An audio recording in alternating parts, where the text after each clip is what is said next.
Yo, yo. Yo, we back.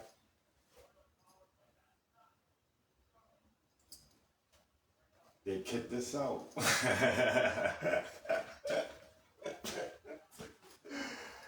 Yeah, they fucking kicked us out, man. I don't know. I'm chilling. I'm chilling. Anyhow, welcome back to Talk of the Town, man. Wednesday night, men's mental health support, wellness, well care, self awareness. Them niggas kicked us out. That's some bullshit, don't y'all think? Alright, I'm coming, cuz. Welcome back to Talk of the Town. We got the host that do They the kicked most. us out. That's some bullshit. We'll talk about that later. But I want to jump right back into what I was about to say. But something popped in my mind about earlier. What we was Alright, talking about earlier. pause. Go But ahead, something Cuddy. popped in my mind about earlier. And they kicked him out. What happened? Cuz was in there. This shit acting weird, yo. Cause they know what it is, bro. They don't I'm gonna want us get to lock in. I'm gonna get my hair braided. But I was like, My shit like that. you remember that you seen the post I posted today when I said, to anybody that's doing the crime, Stanford got the drones, the first responder drones now. You think they just gonna use them for car accidents? You gotta be they got drones, so be careful. Yo, I'll, Yeah, yeah. I'm here. I'm here.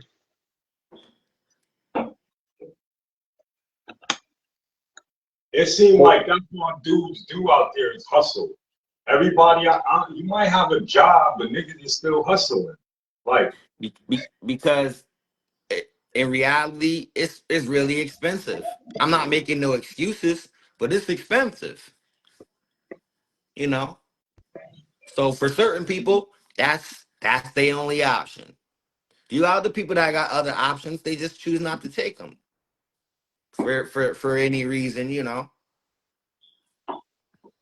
But Stanford is an expensive place. You gotta have some type of money, some type of job, some type of income coming in here, or you'll be on the streets fast. hey, Coach. Yes, Hey, this is Floyd. What's going on, brother? going on. All right. You know the thing. I heard you and my cousin talking about Bump talking about a minute ago about the mental health of someone who is introduced to the penal system. Hmm. The question raised is, what is the mental for someone, or what would you say to someone who comes through that? You said something that was real prevalent, and what that was is that people deal with it in different ways, which is facts. But here's the thing: I was talking to my cousin earlier about um, one thing we got to stop overlooking. Is the fact that experience is our best teacher in life. From the day you were born to the time that you knew better, experience has always been the best teacher of our lives. Okay, so let's do it this way. We all grew up in the hoods, whether it was MAP, whether it was the village where I grew up at, well, New Haven where you grew up at. No matter what, we grew up in an environment that really were the founding teachers of our character and our existence, period. So some people say, well, it starts in the home. Well, it does. But when you went outside, that overall environmental experience became now your teacher, your mentor, your adversary, your friend. It became, it encompassed you because you were in that surrounding. So we know people who sold drugs, right? Now, when you sell drugs, a few things happen. Either you're successful or you're not. You make a lot of money or you don't. You get busted by the cops or you don't, or you become the rat who works with the cops. Regardless, you saw it, you knew it, you knew these were the circumstances that surrounded being a hustler. What I went to prison for, you get out there, you align yourself with people who aren't stand up. There's a possibility that we've seen it. Someone is going to run their mouth. Someone going to pillow talk to their girl. Someone going to pillow talk to their boy. Whatever it is, there's a possibility that you will go that route. It's either prosperity in the game, or it's behind prison walls of the game, or it's death in the game. No matter what, you knew it. You knew this is what coming in. You were delusional to think, no, not me. The reason why you were delusional to think, no, not me, that's not going to happen to me. Your pride stepped in, and you were delusional in that pride because you've seen it every day. You've seen it happen every day. Now, when it happens is when your character shows. When you get arrested and they put you in that interrogation room and they want to be good cop, bad cop, or they want to be bad cop, or good cop, good cop, and we can help you, and your character starts to show. Do you own up and take responsibility for your action? Or do you bitch out and go the other route? When you are caught and you are in the penal system now, it's culture shock. It really is culture shock, because now as a free person, you're relying on someone else to give you direction.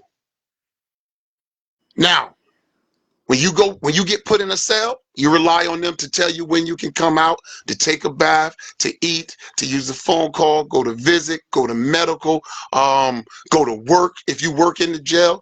But the mentality of the person, the free-minded man, is like, yo, I don't like this. I need to make change in my life so I never experience this again. But you were right, Coach, when you said some people, they become used to it. Why? Because everybody they hung out with in the world is now behind bars, so it becomes natural to them. But the key point to that, the key principal point to that, is that each one of those people, even myself, even my cousin, the people who've been behind bars, the people who experience what the penal system is about, there's the one underlying factor that we all lacked. We never saw the value in us.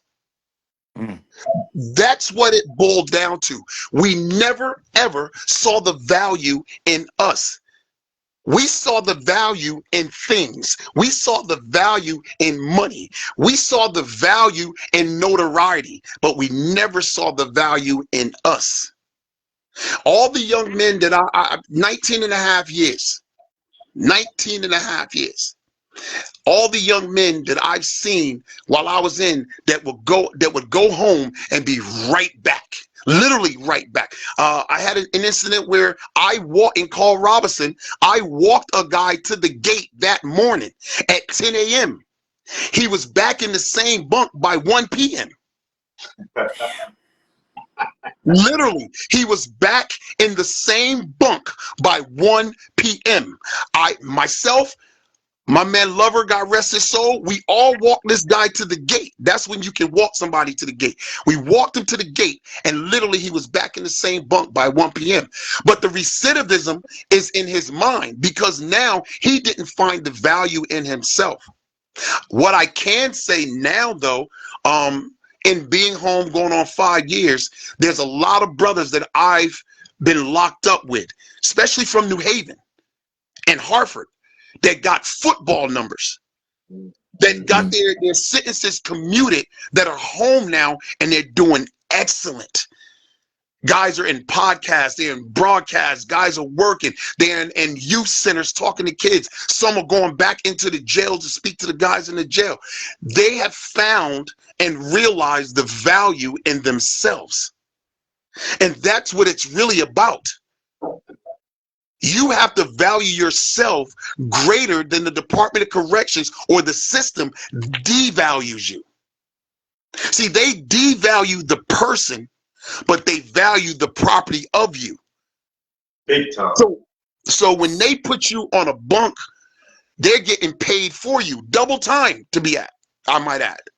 So you need to find the value in yourself to say, the only stock I'm going to put in my presence is me putting the stock in me to be greater me.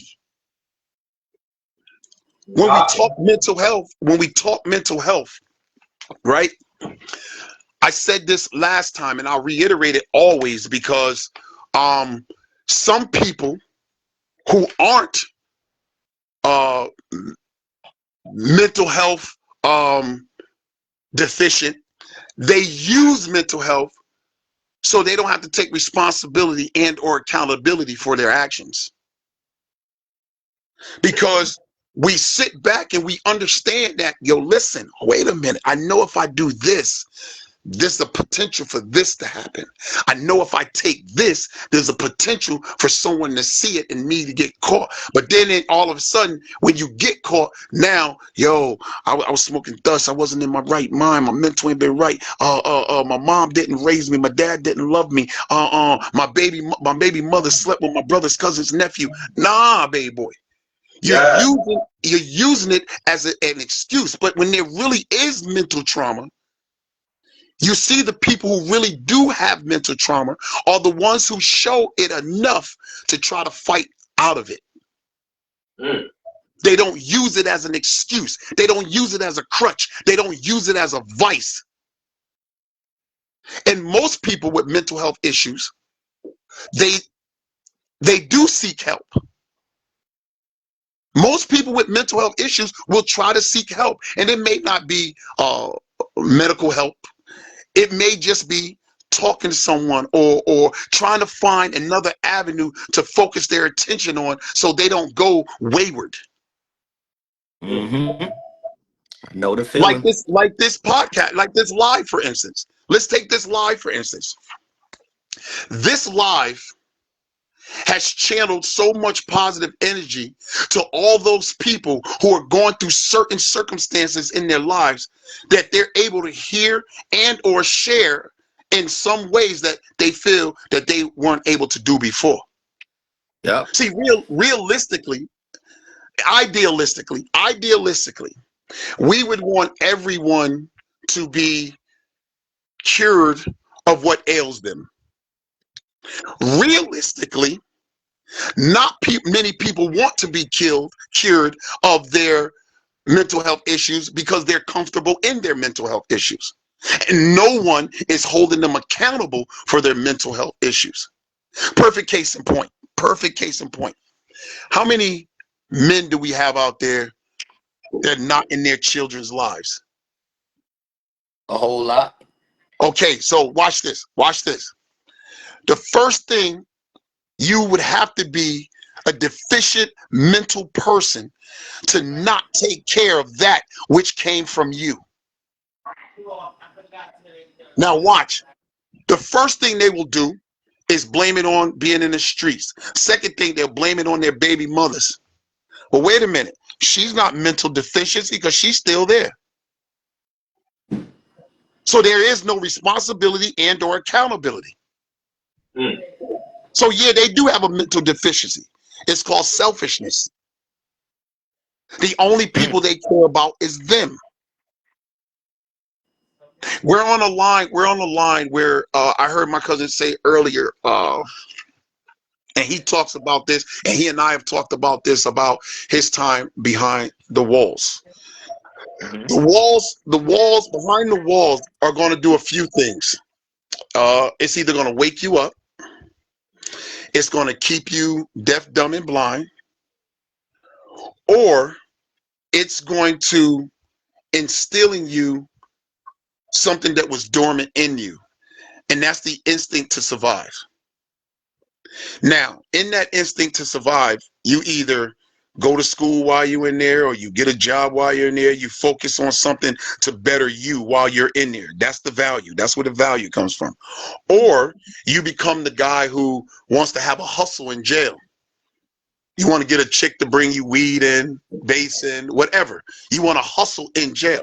Those are the people who become complacent in jail. And those are the people that Coach you was talking about, that this is what they like to do. They like to go back. They like the recidivism. But in that recidivism, it's them escaping the world, because there is no responsibilities in jail, bro. Despite what anybody would tell you, you don't have any responsibilities in jail. None. None. You don't have any responsibilities. I mean, maybe to keep your cell clean. That's if you get a cellier, he might not be having that shit. But, you know, keep your cell clean. But there is no responsibilities in jail. It is harder to be in the world than to be behind the walls. And when someone can find the value in themselves and place the value in themselves and realize that God didn't need this for your life. He never meant this for your life.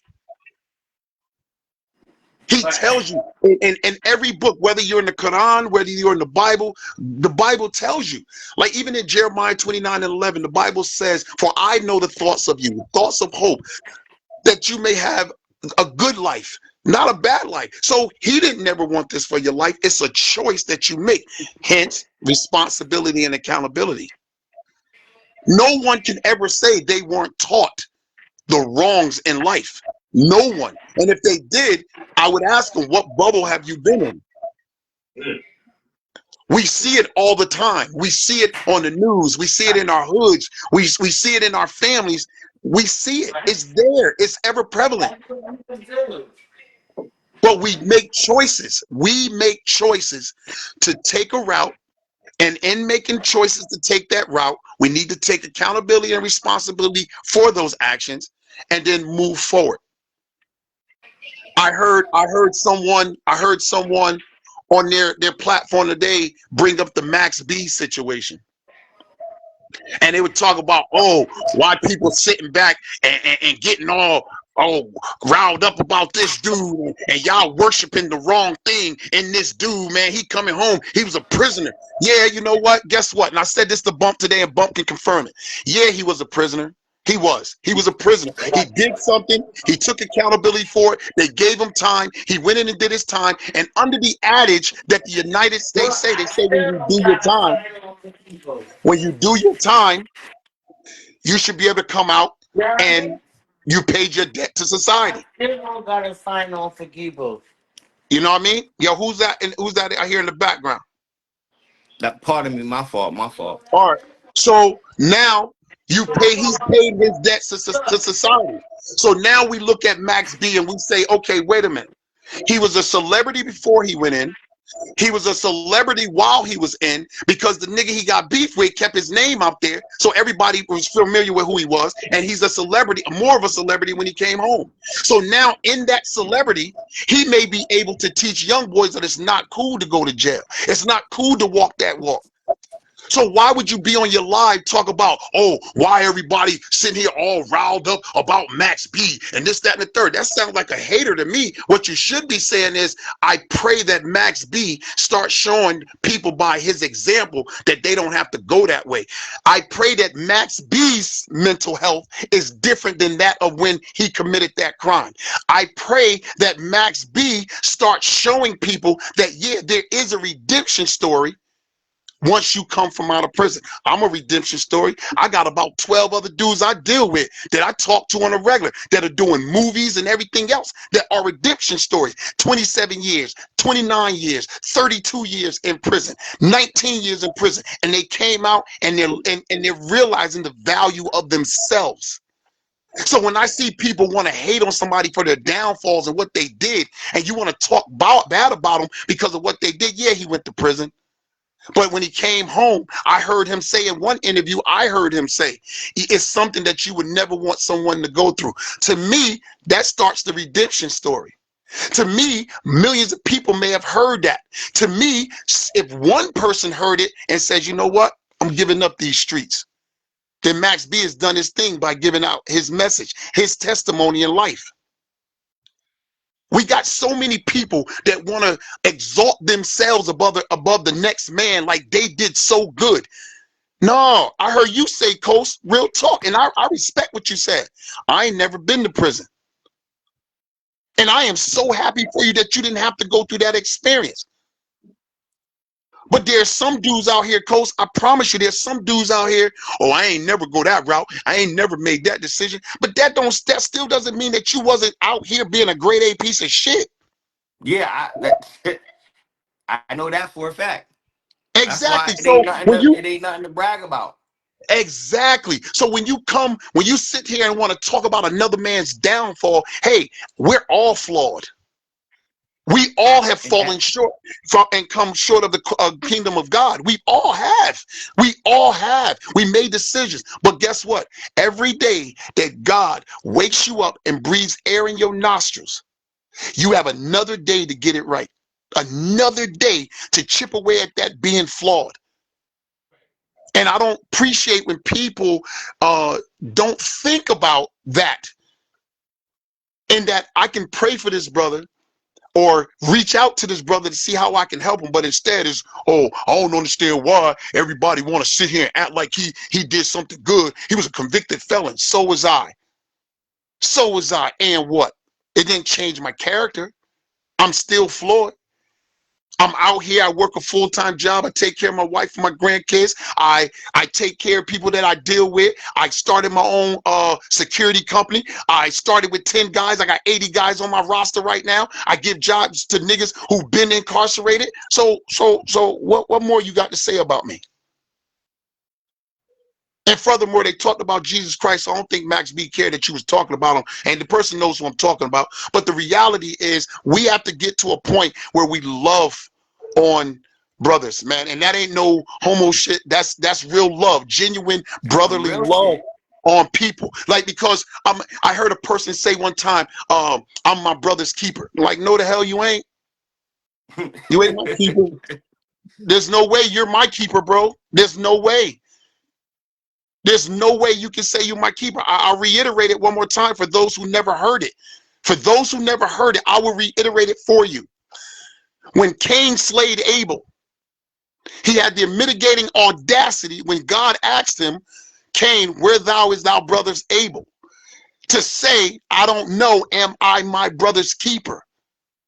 Here it is, God all-knowing is asking you a question, and you have the unmitigated gall to say, I don't know, am I my brother's keeper? Fast forward to the 90s, New Jack City, rooftop, G Money says, am I my brother's keeper? Wesley Snipes shoots him in the head. Yes, I am. Nigga, stay away from me. You are not my keeper. So they misuse that wrong. And They misuse it and misinterpret it, cuz. No, how can a person tell God something when God already know, and you gonna sit there and be sarcastic like, I don't know, am I my brother's keeper? So people use that out of context, bro. You're not my brother's keeper. The Bible says, love thy neighbor as thou love thyself in God. So in other words, if I love me, I'm supposed to love Coast, I'm supposed to love Bump, I'm supposed to love Chucky, I'm supposed to love everybody on this line the same way. Now, I may not like you a little bit, but I still supposed to have the same love of God in me for you. I'm supposed to. I don't care what you do. You're supposed to love thy enemy. The ones who despitefully use you. You're supposed to love them. That's biblical. Oh, pause. He is just the messenger. That's it. Well, what we will do is guide you to the lessons, to the, you know what I'm saying? We're just the messenger. We'll point you, we'll bring you directly to where we get our information, what we did, and when we sit down and meditate, that peace of mind, and we're able to think as a man should. So, if anybody want to debate or dispute,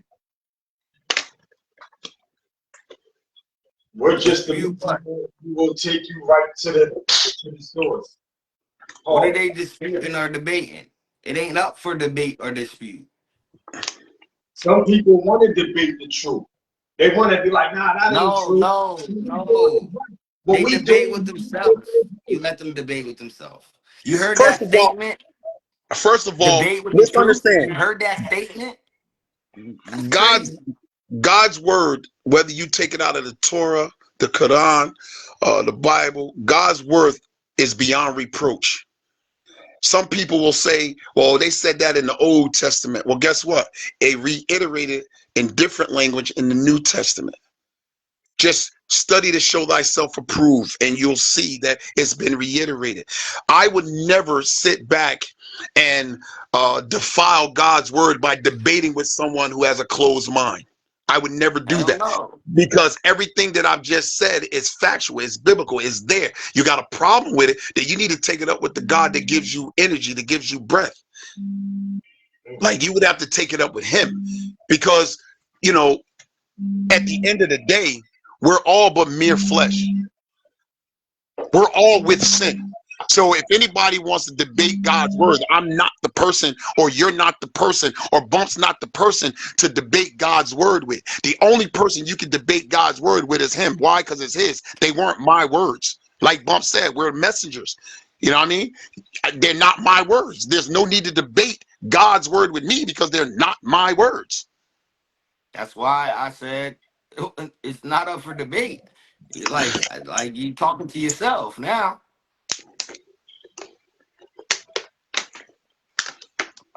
Which in return, you talking to the guy within you. So either way, you can't duck and dodge the word. But And that's facts. And I think what Bump had asked me, Bump had asked a question. He had asked me, how do you deal with mental health, and in dealing with mental health, how do you overcome it?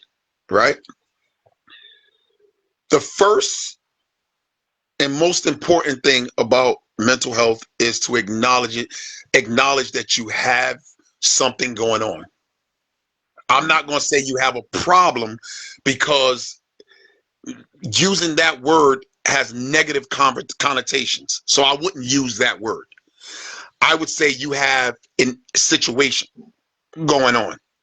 The second thing I would advise someone to do, I don't know if anyone is religious, spiritual, or what have you. I don't know who you think you talk to or who you believe in, but I would say get down on your knees in a quiet place with no type of distractions. And I would say get on your knees and pour your heart out to whatever you believe in. I believe in Jesus Christ. So pour your heart out and wait for an answer. Don't just say what you want to say and then get up, because if you get up, you may miss the answer and or the blessing that's within it. So sit there and wait for your answer. And I promise you, and I'm a testimony, I'm a testament to it. My life is a testimony to it. I promise you, he is a rewarder of those who diligently seek him, and I promise you, he will answer you. He will answer you. And if you may not hear him the way you want to hear him, I promise you, he's going to send someone or something to you to answer that question that you seek. Do not try on any level to fix your problem on your own. Do not try to self-medicate. Some people will say, well, I'm a drink. I'm a self-medicate because I don't want to feel it. I want to feel numb. I want to feel numb to it. So I'm going to sit here and drink this bottle of Henny, and I'm going to do this twice a day, every day for the rest of my life. Now I don't have to feel anything. People don't realize that drugs, they heighten everything that's negative in your life. It gives the dopamine in your mind, helps you to relive all the passion and all the things that were wrong in your life. It heightens it because it makes you do more, because now when your body gets used to what you're doing, it makes you want to take something else and take something else. Now you're destroying yourself. So I would first acknowledge what it is that I have going on. Not a problem. We're not going to call it a problem. I would acknowledge what I have going on, and then I would seek my higher power to guide me. Ask him to order my steps. Keep a shield of protection around me, that no hurt, harm, or danger should come nigh my dwelling. I would do that. And I guarantee you, when you give it all to him and you surrender whatever it is that's in you, when you surrender it unto him, I guarantee you things will change. My dad used to tell me before he passed away, he used to tell me every time I felt some kind of way about something, he said, son, prayer changes things. If you've tried everything else in your life to fix your situation, to make some type of heads or tails of your situation, if you tried everything your way and it hasn't worked, why not try spiritual guidance? Why not? You can't lose, because if nothing else worked and then this don't work, then it'll be just something else that didn't work. But I guarantee you it will work. But you first have to acknowledge what issues you have. You first have to acknowledge the situations at hand. And then after all is said and done, if you've made some type of headway on what's going on with you, after all that's said and done, go back to all those people that you offended in your vice and just say, I'm sorry. Because a lot of people don't know, we offend people when we're not in our right state of mind. We do stuff that we maybe shouldn't say to people. We hurt certain people when we shouldn't. But like I said, we're not in our right state of mind. We're not rationally thinking. So after oneself could be hurt. Say that again. I think it went low, so I'm gonna have to get close. Okay. So as I was, can you hear me? Yes, sir. Yeah. Okay, so what I was saying was, you know the saying, hurt people? Yes, sir. So could one be unconscious enough to be aware that they're hurting themselves? Because, right? Yeah. Yeah. They could, but in that misery, right? In that misery, you're blinded to the fact that I don't want to see someone else smiling when I have a frown on my face. I don't want to be in the vicinity of someone who's happy when I'm going through a personal turmoil in my life. I don't want to be around those people. And if I'm pretty much forced, i.e. to be in those situations, meaning if I'm living with my baby mother and the kids, they running around happy, I don't like all this happiness. You know what I mean? Then what I tend to do is, while I'm hurting and don't know how to have the proper outlet, I make everyone else around me miserable. True. And sometimes it's unintentional. Sometimes it's just a mood. Like sometimes there are guys and women out here that can literally go out their homes every day, go to a productive job, and be so miserable that when they come home, it's like a big cloud just walked in the room when everybody in the room just trying to love on each other. And it's unintentional. It's just that they don't know, they haven't found how to express themselves enough to adhere to whatever vice or issue that's holding them. So you're right. Hurt people. And here's the crazy thing. Sometimes some people may have the epiphany to say, man, I'm just horrible around people. It's me. Some people actually have that epiphany, like, it's me, but still don't know how to ask for that help to get out of it. That's why when I first saw you doing this, I was proud and I stayed. I didn't jump in because I really wanted it to be an outlet for you. I wanted it to be an outlet for you. That's why when we first talked about this last year and you said that this is what you want to do, I didn't jump on because I felt that, Okay, I see the vice that's holding him. And we had a conversation about family, about when we were growing up, what happened, you know. So I said, I'm going to let him rock out. I want to see where he goes with it, because this is your ball and you have to run with it. Coach, this is your ball. You have to run with it. I have my own ball. I have to run with it. So I stayed back to let it happen. And then I saw you doing things to help combat how you were feeling. I saw you out in Raleigh, North Carolina, roller skating in the middle of the street. Remember, I called you, said, what the hell are you doing? I was like, what are you doing? And then, you know, but I saw that it was your piece. So that piece now. A main street. Oh, a main street at that. Exactly. That piece is now breaking down some of them barriers on that mental health. And so then all of a sudden you keep going on, going on. Now I see you doing the Lego thing live. I said, okay, he's on to something. Guess what he's on? He's on the realization that he found out what's bothering him. He started to talk about it, and then he found something to put in place so he doesn't think about it. He doesn't dwell on it. And that's what's helping you. Everyone has to find that niche that they need so they can go forward in life. Sometimes it's something as simple as just getting out of your comfort zone, out of your surroundings, your environment. Sometimes it's just something simple as that. What Martin say on Bad Boys, you need to woosah. You just need to get away from that environment that you're in, so you can start realizing some things. You can start seeing some things clearly. There are certain people that are unhappy at their jobs, but they're scared to step out on faith to start a new career. That's part of mental health. To be mentally chained and bonded to something you don't like, you're a little tapped in the head. And people say, oh, Floyd, well, it's not that easy just to leave. Well, wait a minute. It can't be easier to go through turmoil every day mentally either.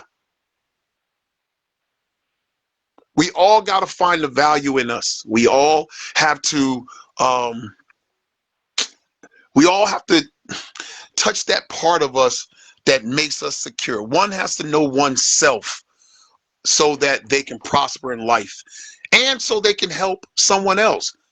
Because 2 years ago, Bump couldn't have been on this line giving advice to people, trying to show people what. 2 years ago, he couldn't have did that. He could not have done that. Talk about that. Me and him exactly. talk about that. Exactly. You know? And I'm getting better at doing what we doing, because I don't, it's watching him do it is like, well, why can't I do it? Exactly. Because I don't really like talking to people and shit and talking. But it becomes contagious. It becomes contagious. So I know Bump probably don't really want to do this more. So it's like watching him. It's like if he can do it, I can do it. Because I do the music, but this ain't rap. This some real shit. I can rap in front of a stranger all day, but this ain't rap. It's much different. It's much more personal, much more what's on your mind, what you're feeling. That's what makes it much different. That's what makes much niggas closed off, because a lot of us don't get personal with it. So once you get to know me, I'm a personal person. Yeah, but that personality that you're talking about, you just hit something. You kind of hit a vein. You said that most dudes don't get personal with it. I said to you last time I was on you guys live, I said humility is a strength, not a weakness. Mm-hmm. Some dudes have to get out of that pride that they have and humble themselves to be vulnerable emotionally so that they can heal at whatever trauma that goes on with them. Mm-hmm. Humility is a strength to the point where I tell my kids, you ask any one of my kids, they'll tell you, I've said this their whole lives. You do what you have to do so you can do what you want to do and not what others want you to do. When you humble yourself and know you, no one can control you. No one can influence you to do something you choose not to do. No one can dictate to you and or tell you anything just to believe. That's it, baby. You need to just learn. Most brothers got this soul, this bravado, like, yeah, I'm tough, I'm him. Nah, most dudes that do that are really vulnerable and weak because people can control them. And that's a mental illness in itself. It's an insecurity that they People have don't really that, see. yeah, that they can't let down their guard and just be genuinely themselves. But I'm gonna tell you, brother, something you might not have ever heard. Do you realize people will accept you for being you, for just being you and not what you pretend to be? Oh my God. I tell people that all the time. I just be you, yo. You're better off. Nobody Listen, can Wait, be you wait. like you. Just be you. That's it. Yo, that's Listen, that's the nobody can be you two better on than my you. brain. Be you. Nobody can be you better than you. You can be you better than the person you trying to be. So what are you doing? I tell people, like, and that's where most of my hate comes from, because people can't understand how I just be me. They think it's an well, act until they find out I'm being me. It yeah, weirds people out when they see that that's who he is. I don't get, that's something I never got, how being you or being yourself makes people uncomfortable. because whatever it is that's in you, that is secure in you, is a deficiency in them. Mm. So like, let's think about it. Let's think about it on this level. You said you rap, right? Mm-hmm. All right. So let's say you come out and you spitting knowledge, wisdom, and understanding, right? Mm-hmm. Let's say you're a conscious rapper. I've never heard your music. I'm pretty sure it's good. I've never heard it, but let's just say you're a conscious rapper, right? Mm-hmm. When conscious rap started, with Africa being bottom and all them dudes, there were other people that were like, man, what the hell is that crap? You know what I mean? Yeah. But most conscious rappers were educated. So the people who spoke different rap that was just slang and speaking, they weren't educated. So they couldn't understand it. So whatever is in you, they don't see in themselves and wish that they had. The confidence to be you, the presence to be you, and the undeniable pride in being you.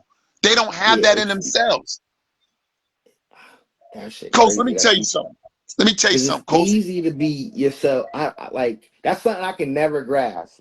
That I have What? to, like, that niggas can't be themselves. It's the easiest. It should be the easiest thing. I can't speak for everyone else. In prison, I started a group in prison called Man Up. When I got to Willard Cyboski, I started a group. It took me a long time. They told me to write out the proposal. I wrote out the proposal, and I started a group called Man Up. And one of the key factors in Man Up, to be in the group, once you got in there, one of the things that I told each and every man that was in there, and it was always about 25, myself and the instructor, that had to look over us, be over there to watch over us. But she would always, like, every time they come in, she would greet them, she would get their names, and then she'd like, Floyd, take the floor. And the first thing I would say to them, once you step through these doors, take that mask off. Take that mask off. Take that tough guy persona. Take that, oh, I can't let nobody see me vulnerable. Take all that mask and take it off. Because in here, this is brotherly love, and you guys are free to be you. And you would be amazed at some of the brothers that unleashed a lot of baggage about the turmoils in their lives. By the time I left, there were like mad dudes that would just send me kites from dorms, like, yo, brother Floyd, man, thank you, man. I was able to talk to my kids again. I let down some inhibitions, and I became vulnerable. There was guys that I come home and I see them in the street. Oh, hey, brother Floyd, like, I don't even remember their face. Like, oh, you? Oh, I was in your class, your Man Up class. And I'm telling you, once women also learn to humble themselves, and be unapologetically them and knowing who they are, life gets better. See, we're on a line where I know there are men listening to us, but I'm pretty sure there's women listening to us too. Here's the one thing about this is one thing about women. Check this. If women would humble themselves and walk in their femininity, right? A lot of things would change. Like But one they friend. can't. But they No, can't. wait, cuz From the one lack thing of would men. change. Insecurity would change for them. Insecurity would change for them. And when I say insecurity, insecurity and worrying about somebody else instead of themselves and knowing who they are. Have you ever, any one of you, have you ever went into a situation where, let's say you go into a sneaker store and there's 5 other brothers in there, or females if you listen, 5 other women in there. And when you walk in, there is no walk in with a greeting expression on your face. Everybody's looking at like, who the fuck is this nigga? You know what I mean? Have you ever been in that situation? Okay, do you realize black people are the lowest on the total pole when it comes to that? There was a report just came out. There was a report just came out on the news day before yesterday, and it talked about how the crime now has proven that we as a people are hurting and killing each other at an alarming rate. It's not no other race doing it to themselves or doing it to us. It's us doing it to them. You know why? Because we can't humble ourselves.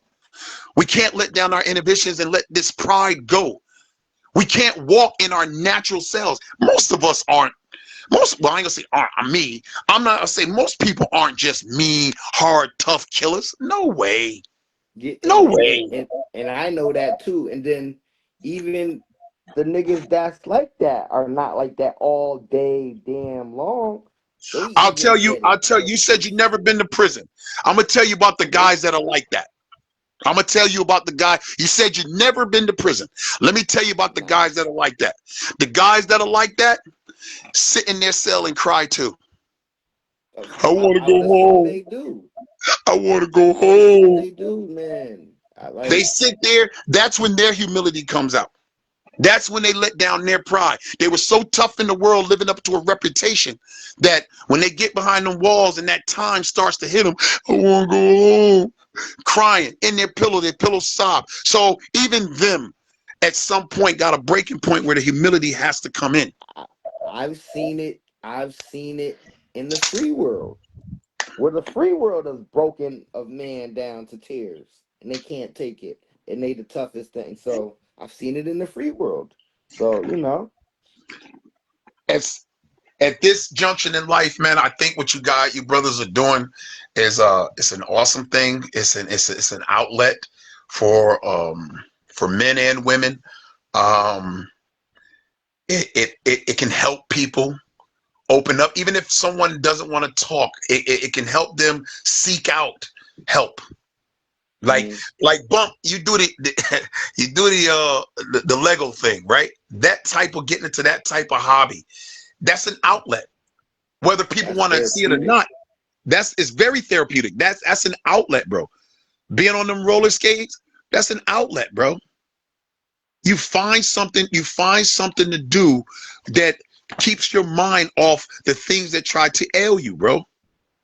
Facts.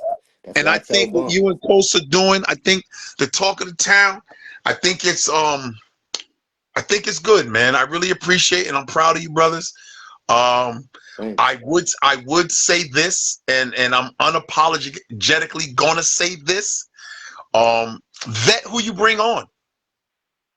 I vet who you bring on, because even me speaking, I'm speaking, but I have to pour into you two. I have to be the person who gets up under your arm to help carry you, you know what I mean? To lift you up higher in what you do. We have to support you so that way you can touch and reach more people. Most people don't want to do that. They want to exalt themselves. Nah, bro. Yeah. I'm giving the flowers to the guys that are sitting out here saying that I have an issue, and this is the way I'm going to rectify said issue by helping other people realize what issues they have, and we can grow together. And I just think what you brothers are doing is awesome. I appreciate the opportunity that you guys gave me, cuz you know how much I love you. I've always loved you. And I appreciate what you do. And you know, Dizzy Rose says, music is my outlet. Congratulations, Dizzy. You found what will help you. And you know what, Yep. Diz? With all due respect, Diz, check this though. If music's your outlet, right? Watch this. If you run into someone who is having an issue, maybe you can introduce what helps you to them, and it may just help them and make that contagious in a creative aspect. Because I always tell people, like I write music all times. Music is mine too, but I also tell people, write down your thoughts. Not in a diary, just write it down. I just got into writing shit down. It don't even be raps. It just write it down. It feels good. It's a way of getting some of these thoughts out. Because thoughts can lead you to places you don't need to be. That's how I feel sometimes. At least. It'll take you down the wrong path. Before I leave you, brothers, I want to say this. Hey, there's a gospel song, right? And it's so factual. Watch, it just says, as I look back over my life and I think things over, I can truly say that I've been blessed. I have a testimony. Continue to share your testimony, fellas. That's what God would have you do. He wants you to share what he's brought you through.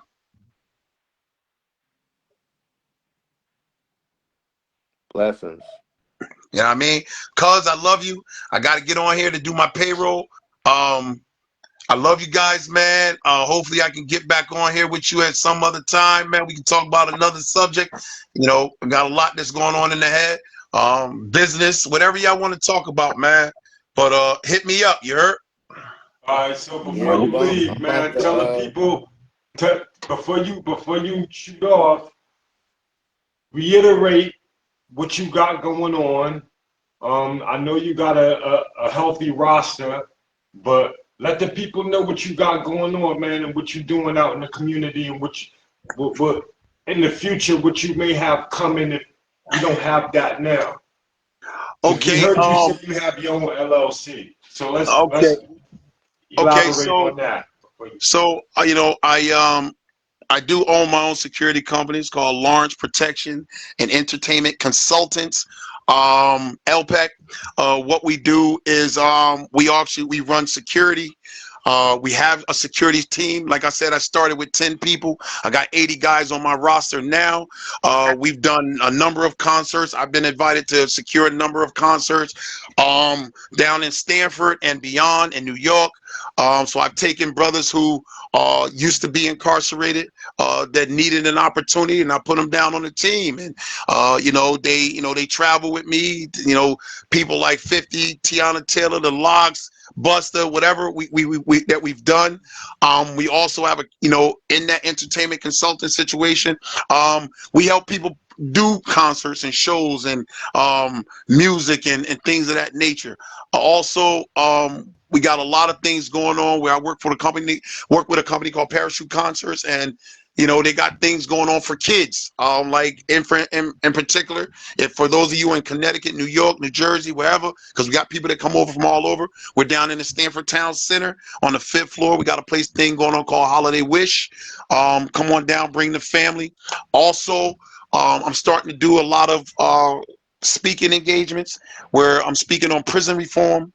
You get a lot of people out here, man, that they want to be in the limelight. I don't. I don't have to be the guy who's at every event just so people can see me at every event. Sometimes the best message that's gotten across comes from the people who don't want the notoriety.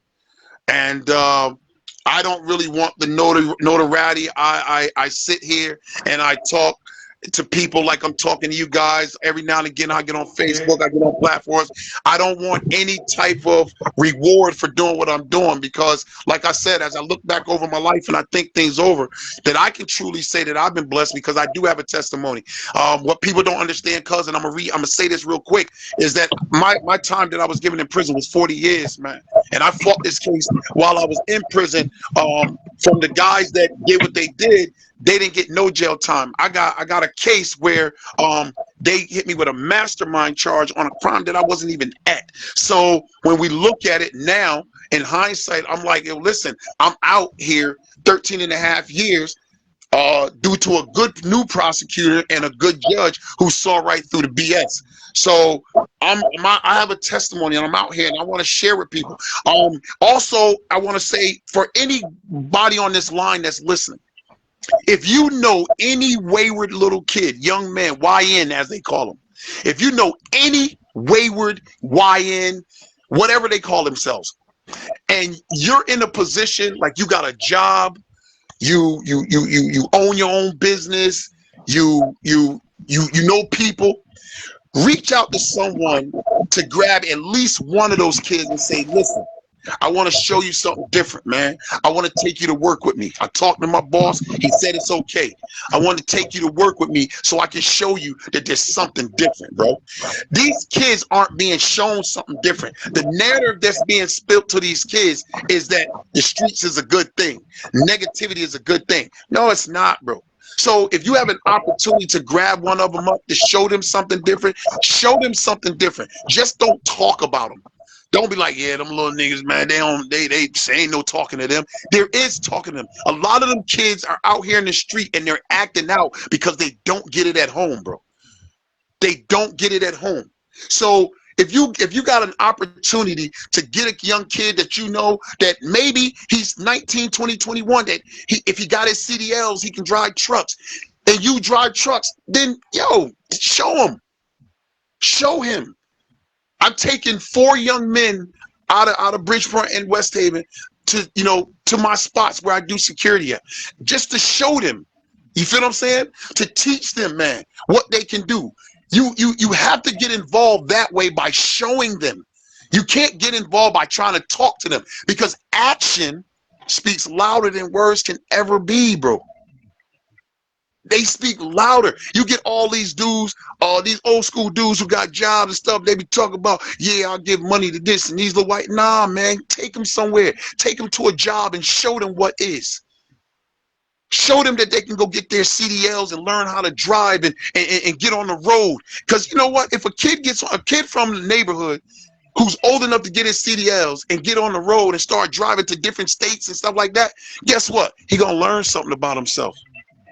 He gonna learn something that he didn't know, that there's somewhere else outside of his neighborhood where all the negativity started.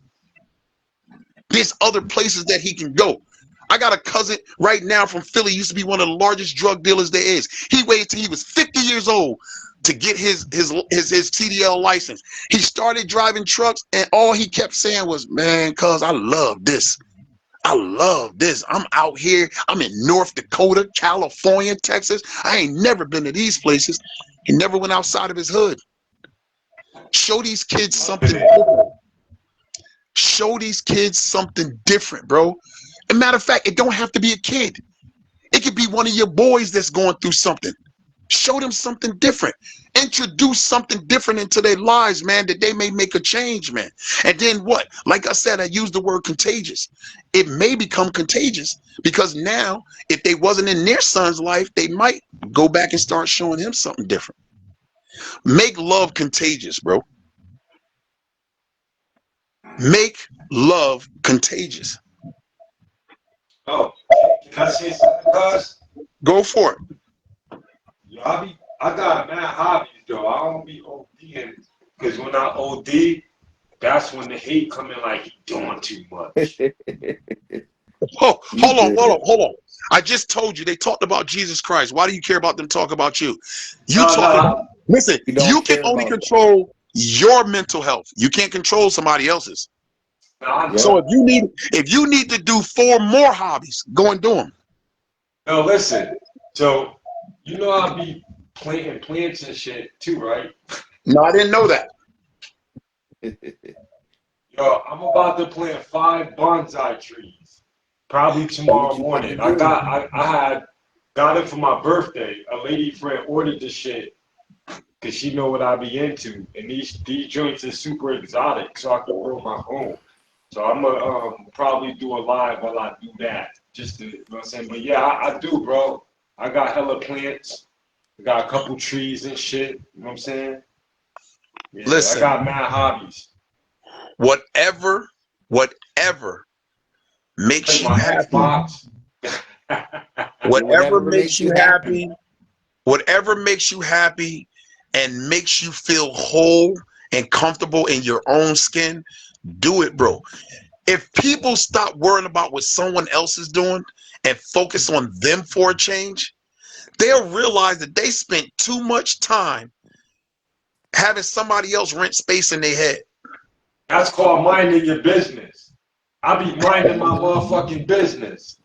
And I got a PhD in that shit. I got a PhD in minding my business. Boy, that shit saved me in a lot of counts. The Yo, Stanford's so listen, small, it's hard to mind your business. once again, People I want you in their appreciate business. I appreciate the fact that you guys don't do a lot of self-grandizing, and that what you do and what you're doing is to try to help somebody else. And Yes, that's more yes. rewarding. That I'm a promise you, that's more rewarding than anything else, man. That And you can help that's the somebody else. message. That's always been the message with me. That's always been the message with Bump. Whether this has been a platform to, if you want to come speak for your mental health, if you got something going on, we just want to help and to bring awareness to the community. Look, And close.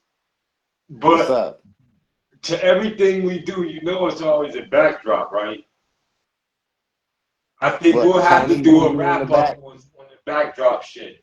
Cause nigga, you know how the chicks be like, nah, no, I'm gonna use correct language because I am very dope to where I don't have to use the word nigga. But yo, Coast, you wasn't really trying to do the mental health shit. Do you want Nah, to I discuss that? wasn't. I wasn't. Okay, I Coach, told you why? that the last thing. I told you Yeah, that but the why? last time. But why, Coach? Remember what I told you? First, I said, my mental health is in a good shape. And I also told you I was a big advocate on a lot of people are lying about their mental health. They use it as an excuse. It's you can go back in the other interview and look at my words. It's cause and effect. It's consequences. They're not really got they're mad at the consequences of their actions, and now it's a mental health thing. And Well, it's that's kind of what I like just told people, you. It's a yeah. responsibility thing. So They don't want to take accountability. I was nervous about being judgmental of people that come up here. So I'm like, Oh, okay. I was nervous about being judgmental of people that'll come up here because it's like, and I know you, those are your actions, nigga. Your mental was perfectly fine, but who am I to judge? But I don't want to put myself in those positions either, to where I have to like judge because I know myself. So it's like, well, I'll probably give you 30 minutes, 20 minutes, but the energy was so good, I stayed even like tonight. I've been getting calls all day. I stayed, because the energy was good. I'm an energy guy. I told even before this, I told Bum I got a good hour, 30 minutes. Then I'm gonna go out to dinner and shit. But the energy is good. So those calls got declined until, we're gonna good I energy. said to you, Coach, vet. When I say vet, uh, Yeah. vet your the sources. Mm-hmm. I say vet the sources because, like I said before, you can allow anyone, whomever you guys choose, you can allow people to come in and give their story or give their advice, right? Mm-hmm. But whatever they do should never take focus away from what the goal is, the mission is, Yeah. and that's Yeah. to help someone else. Yeah. And I'm a big advocate of that. I'm a big advocate of that.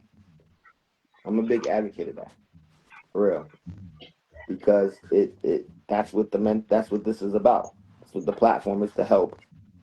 You know, it's Yeah, to talk of the town to bring awareness, but it's also to help. Like when me and Bump was doing it back when we first doing it, it was bringing awareness to the rappers from the town because they didn't yeah, have nowhere to go rap and do nothing. So now people have a place where I want to make people feel comfortable enough to come up and speak how you spoke tonight, you know, and speak how I speak every other night, or have the confidence to do what Bump does, like you said, the inner confidence to get on live and do Legos and people looking at him like, but you know, that's what this platform is for. Talk of the I think, town. yeah, man. Talk of the town, man. You guys are awesome, man. Um, uh, like I said before, I do watch. I don't have to always talk. I do watch you guys. I Mm-hmm. think you guys are awesome, yo. Um, yeah, it's just that, bro. I think you guys are awesome, man. I think what you're doing is a positive thing. Not only does it help you release some energy, some negative energy, but it also it helps procreate some positive energy. And I think there are a lot of people, whether they say it or not, they listen enough to say, you know what, I'm going through that too. Maybe I should try that to get through what I'm going through. So continue to do what you're doing, and Bump, never stop excelling in what you do to help you. If someone likes it, they like it. If they don't like it, they don't have to get on. You know what I mean? Facts. It's like music. You don't have to play it. You don't have to listen to it if you don't like it. You know what I mean? And just keep doing you, man, and keep doing whatever you're gonna do. Always keep it positive. Uh, don't bring it to the gutter and talk about, yeah, when niggas don't like me, we can throw hands, we can go anywhere you want. Now don't do that, because that's gonna taint your message. Um, just continue to be, and when I say be unapologetically you, I mean that so sincerely, because any two times that you try to minimize who you are to appease someone else, you're doing a disservice to you and them. Because if you do it, you're not giving them the true you, the real you. So not only are Facts. they getting cheated of not getting the real you, you sit there and you ain't getting no growth, because now you've fallen backwards. So you guys, listen, man, keep doing what you're doing. The next talk of Good the town, I'll looks. probably Thank get you. on and listen to you and see Yep. what's I know going on. you If I'm got not some work to working, do. Good looking out. yeah, man. You're my brothers, man. Well, you know, you're my cousin, you're my brothers, man. So let's continue to build brotherhood, man, and go from there. And like I said before, make love contagious, man. Yep. And Bump, you already know I'm about to slide. Like, you can't even see me. I'm in my bathrobe right now. You'll see me back on That's the a little too screen. much information. Yo, to all the people that were listening tonight on these gentlemen's live, yo, I think I can speak for them to say thank you for joining, man. You know what I mean? Because by you listening and keeping it going, it shows the interest. Yep. I gotta Thank get you for on. doing it. Thank you for listening. Blessings. Bump, I'm about to get up out of here. I love everybody that tuned in. I ain't got really much to say, but it's the talk of the town. Look, he got his dog. I love everybody that tuned in. I'm about to Yo, go I want to say this. shower up for the night and hit I want to the say this road. before we sign off, man. Yo, I want to thank everybody as well. You know what I'm saying? Yo, man, I get it from the higher power, B. You know what I'm saying? I'm just a spirit. That's it. I want to thank Blessings. everybody for tuning in, all the love and support. You know what I'm saying? The last joint Yeah, we're gonna have many had more 22 shows, shares much and more all this and all of surprises. that. That means the message is out there. So let's continue to get it out there. Yo, check this, man. Yo, great minds discuss ideas. Average minds discuss events. And small minds discuss people. Pick one. All right? And with that being said, yo, Said it's the talk of the talking town. to town. I'ma Until holler. next time, man. You already know. I love y'all. Yo, Yeah, Bump, I'll call love. you later, baby. Heard you, King. Nah, nigga, don't call me till Saturday. I like talking to you. Bet I won't call you till Saturday. Holla. Yeah, I love you, y'all. Love y'all. Peace.